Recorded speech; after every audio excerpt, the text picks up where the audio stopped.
sat on her bed, smelling her underwear, looking through her stuff, imagining things that he could do to her.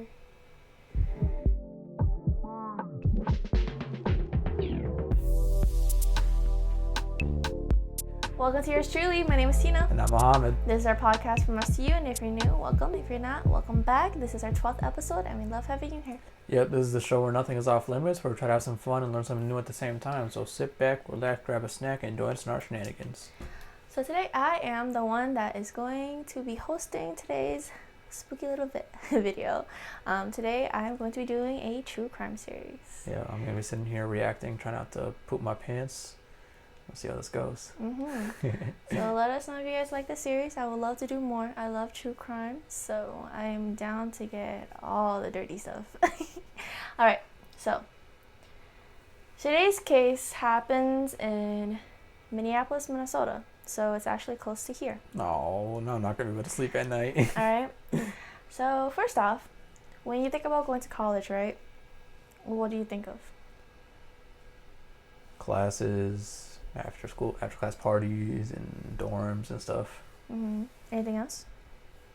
Teachers. What's the worst thing that you could think would happen to you? It's the worst thing that could happen to me. Probably getting killed or kidnapped or something. The person in our story today, her name is Jeong. She is an adopted Korean from two families in a rural area called Fraser, Minnesota. It's pretty much 4 hours from Minneapolis, okay? So she was a freshman in college at Augsburg College at the time, or Augsburg University now, which I used to go to. She went there on the year of 1990. We're going to set that off there, okay? So, pretty much, Jane was a very introverted kind of person. She grew up in a very rural area, very pitch perfect type of lifestyle that you can think about. Since she's Asian, she came from Korea, obviously, and she was adopted by two white Caucasian mother and father. So growing up, she had to deal with a lot of racism and a lot of just stereotyping. So she was very to herself and very lonesome. Something about her parents that you should really get to know about is that they never had to deal with it before themselves. So they never really took anything very much seriously that was happening to her. If something were to happen, they kind of kept it at a quiet, no show, no type, no talk kind of stance. That's kind of how they handle things and they handle the situation, right? So because of that, Jane very much Jane started to take piano lessons when she was younger, and she used all of her energy, all of her mental health, everything into piano, because that was the one way that she felt like she could escape. That was her escape. Okay. So in college, Jane pretty much was studying, Jane was practicing for piano. So she decided she went to school to be a pianist, and she found out that it was actually easier if she went to school, if she double major in piano and English. So that's what she did. But before we get there, let's start off with just her growing up with racism, right?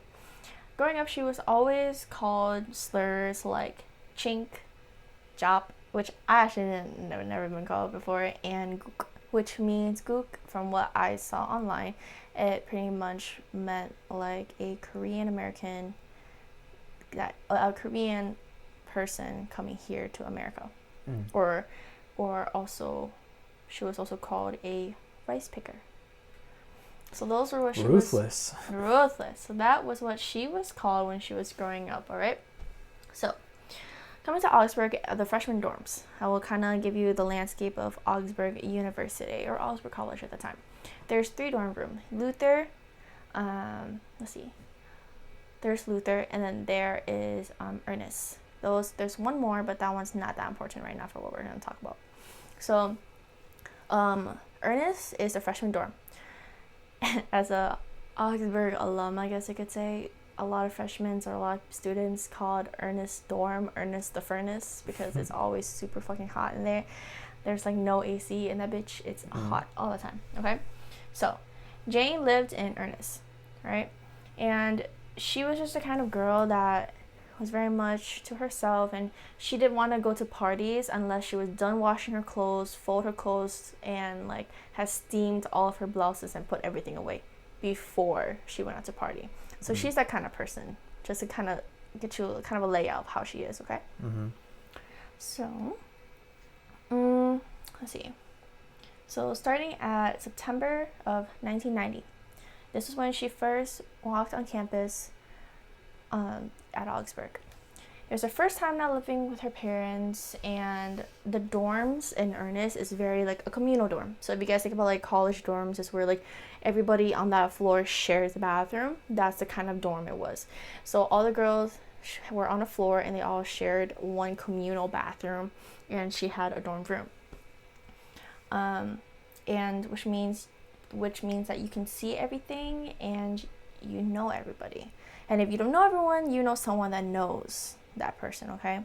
So it's very communal, tight-knit. That's kind of how Augsburg likes to have their community, is to kind of keep it very close and personal to make it feel safe, you know? A little bit of facts about her. She is in the honors program. She obviously plays piano, and she's a double major in English and piano performance. So like I said, okay? So here's something that I found out about Augsburg that I did not know about, that I thought was really interesting. That I'm pretty sure after this happened, they didn't have anymore. So there's this thing called the student, oh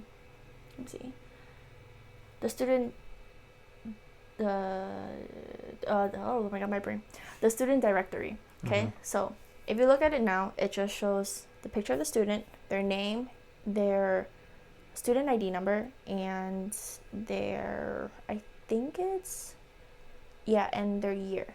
So that's what, if you go on the Augsburg student directory, that's what it shows. But before, during the time that she went to school, the student directory had the picture of the student, their name, their number on campus, which means that they had a phone in the campus, in the dorms, and their home address. And a lot of students use that directory as a dating app or a dating like book to see who you're interested in, who you want to talk to. All students had access to it, okay? Okay, so if they really shoot their shot, they have to go knock on doors to shoot their shot. Or like call, like a straight call, okay? So like I said, like Augsburg had a very like chill, cool vibe. So that's why I'm pretty sure not a lot of people kind of took harm in like the student directory kind of a thing. Because I mean, I'm pretty sure it's been there for a while, even before this case. So I don't think anything happened before then. So she randomly got a call one day. And she was about to go to class, and she got this call. A guy named Jim asked her to go on a date. Okay. She said that she was busy. And she said that she couldn't, but she said that he can walk her to class. So she walked downstairs to the lobby. And when she first saw him, she thought he was very average, very normal, nothing too extraordinary about him at all. He was a regular guy. Okay? Jim is a regular guy. Jim is a regular guy. And so he asked her to go on a date, and she said she just met him. She doesn't really know him that much. Not a lot of her friends knew him, so she just kind of passed it up.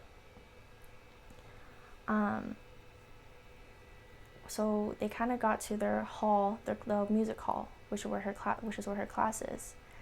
Jim, I should tell you, is a film major. So as she was walking to class, he pulls out his camera and starts recording her, walking with her friends. Right? This is kind of the start of everything, right?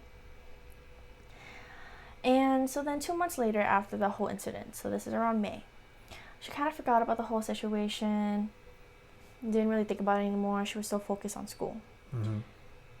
And then she got asked out again by a different guy named Steve. Very Right. creative names here. There was their names. He was older than her, and her circle of friends knew him, and he was older. He was hot. He was popular, and he was in the hockey team, which is really, really important at Augsburg University, which is definitely true still now. Mm-hmm. So he was well known. So for the date, they went on a walk around the campus building, which is super romantic, super cute, right? 1 week after dating Steve asked Jane to go over to his dorm so that they could watch a movie, right?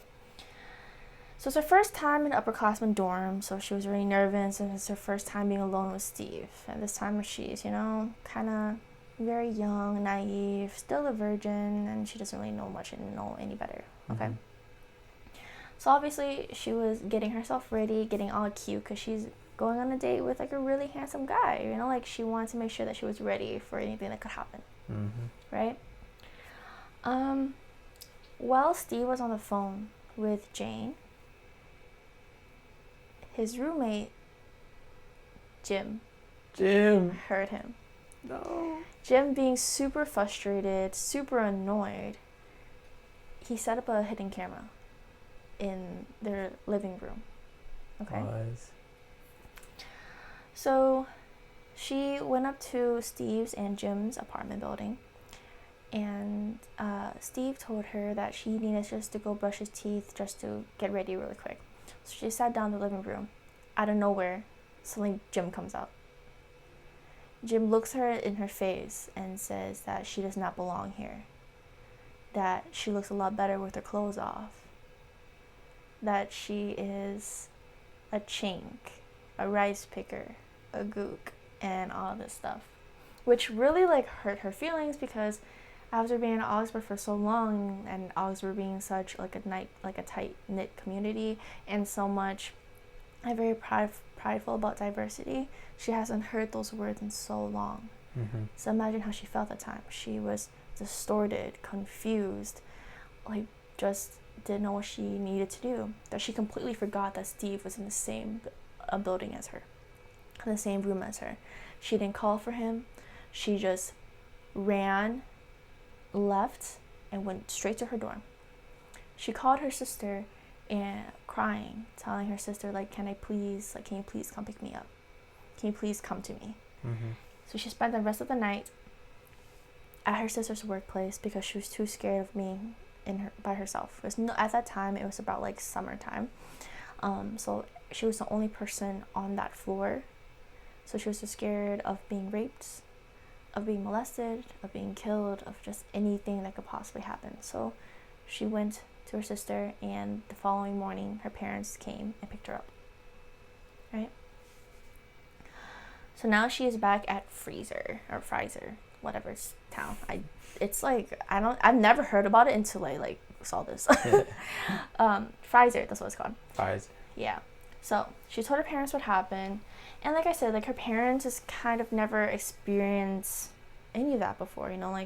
They are kind of in the perfect picture type of family, very quiet, very closed off, and the only way her parents react to things is to not react.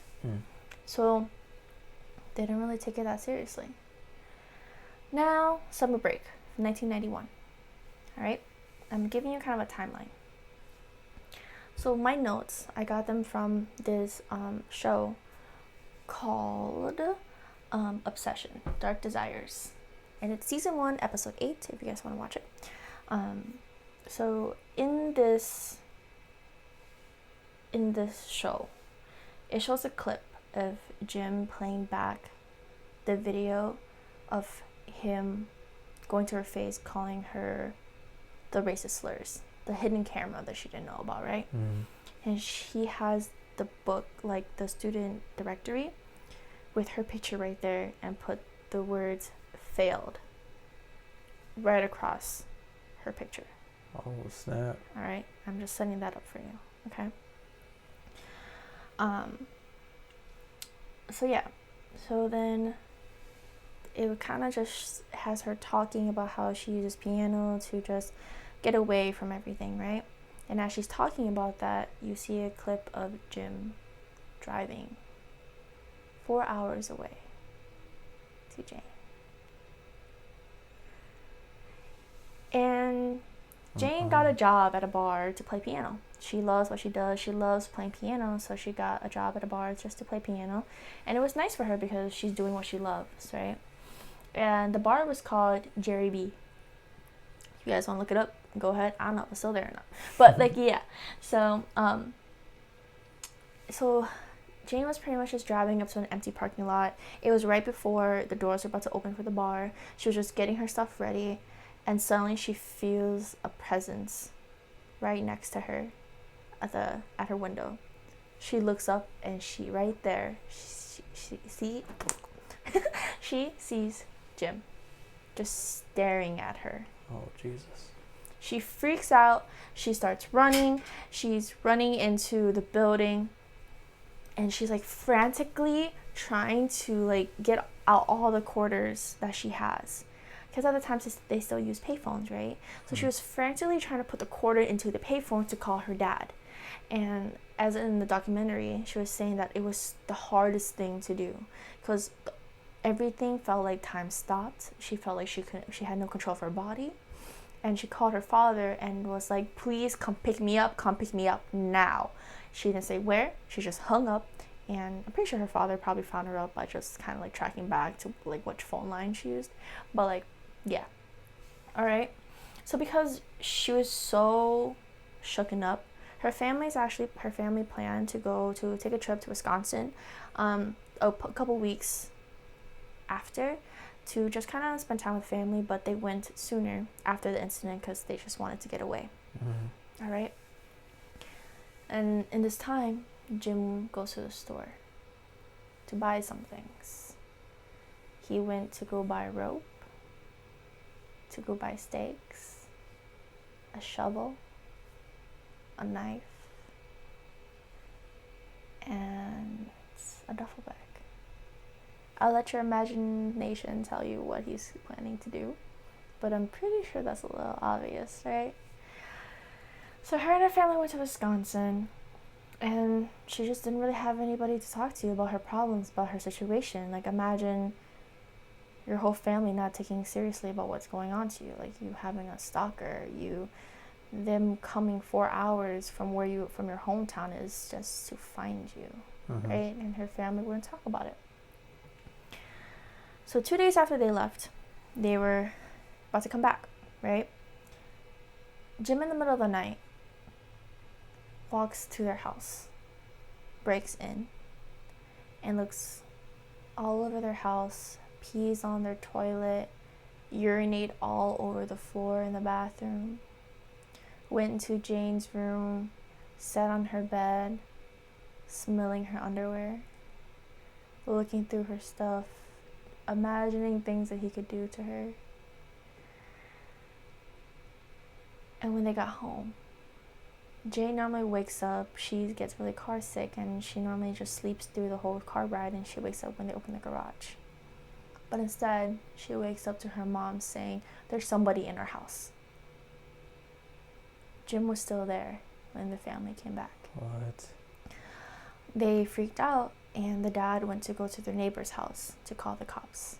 And because of where their town is, and it is very small and like tight, it takes about 45 minutes before they get there. Jeez. Jane really needed to go pee during the time that, they were waiting for the police.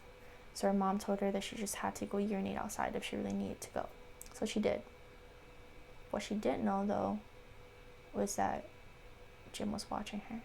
No. Pee. Yeah.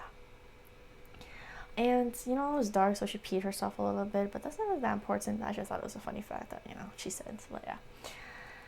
So, the police finally came, and she went to her room, right? She could tell that someone sat on her bed, and she saw her underwear all over the floor. She went to the bathroom, and she saw footsteps, and she saw pee all over the bathroom floor, on the toilet, and she immediately knew who it was. So she went out to the living room where her parents and the police were, and she told them, I know who did this. is this guy named Martin. And immediately, everybody was like, oh, so your boyfriend did this. What? Yep. The police, her parents, they're like, oh, so your boyfriend did this, huh? They didn't take her seriously. What? They didn't listen to her. And throughout this whole entire case, you'll find out that they don't listen to her. The police does not take it seriously at all. At all. What? Alright? So no one was listening to her, and she felt completely powerless. I mean, of course you would, right? Like, imagine if something so sinister was happening to you, and you're trying to get help, and you're asking for help, but no one would listen. So she just felt so, like, defeated, and if anything, she felt guilty. She felt like it was her fault, because she felt so sorry that she brought this problem to her parents, to her town. That if she never went to the cities, if she never went to college, it would never have happened. And that sucks, because in reality, she's a victim, right? But everybody's making her feel like it's not her issue. So 1 week after the break, the show kind of showed a clip of her having a nightmare of her being stalked. Okay, it's kind of where the layout is. So you kind of can tell that she's very disturbed and she's very uneasy, to the point where she wears her glasses and everything, clothes, shoes, to bed, just in case she needed to run. Just in case if an emergency happened, she can get up and run. Jeez. Yeah. So after her nightmare, she woke up scared, and she hears somebody at the door, someone trying to break in. Her father gets up and yelled out, and the stalker ran down the hill. Okay? So then her dad calls up the neighbor, and him and the neighbor goes into the neighbor's car and drives at the end of the hill, which is so, like, from what it seems like, is that all the houses were up a hill, and you had to, like, they're driving there, like, to get out of the neighborhood is to go down the hill, and that's where the main road is. I'm pretty sure that's kind of what the layout is, right? So her dad and the neighbor are in the neighbor's car down the hill, and she runs to her parents' room, and suddenly they hear gunshots. Jane and her mother are terrified, and the police has been called by Jane's mom already. Jane was so scared that her father got shot, and suddenly she hears a door open. She hears footsteps coming to her and her mother. Luckily, it was her father, but her father said that it was him. It was Jim. What? Jim was in the car, driving down the road, back and forth, and when Jim saw Jane's dad and the neighbor, he shot at them. What? Luckily, the bullet did not hit her dad or the neighbor, but it was inches away from hitting her father. Jeez. This dude's crazy. He is crazy. And after that incident, that's when things started to become serious. The sheriff ended up parking their car in front of the house, and they took Jane and her family to a safe house. Even though it was a safe house, she still didn't feel all that safe. She still felt like she was, being watched, that she always had to have a guard up, that something was going to happen to her and her family, and her parents still went to work, so she was by herself the whole entire time. And